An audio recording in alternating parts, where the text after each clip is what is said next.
Powerful explosions damaged the 2 Nord Stream gas pipeline. Swedish newspaper Expressen released video, which it says is the first publicly available footage of damage to the system. Filmed from a private drone, it appeared to show a gaping rupture.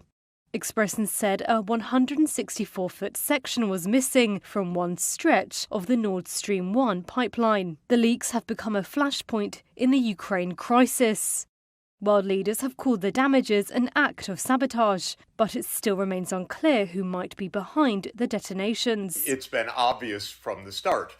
This was not an easy operation to carry out. It's the kind of operation that the CIA and other covert parts of the U.S. government do carry out rather routinely, by the way. They blow up lots of infrastructure over time, try to keep it hidden. But it was hard to keep this one hidden because the United States was basically the only country with the motive, the means, and rather remarkably, having announced. There will be no longer a Nord Stream 2. We will bring an end to it. How will you do that, since the project and control of the project is within Germany's control? We will, I promise you, we'll be able to do it.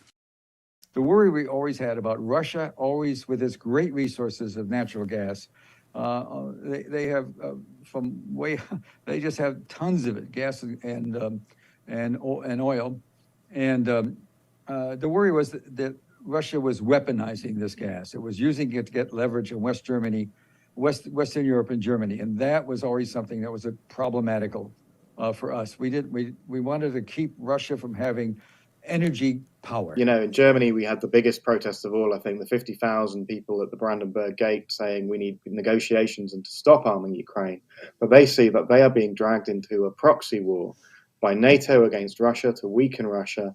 And the cost of this war for ordinary people in Europe is actually quite staggering. We're seeing it in the disruption of trade, which has led oil and gas prices in Europe to rise to absolutely shocking levels. You know, in Britain, we're talking about people spending 10% of their income now on heating their homes.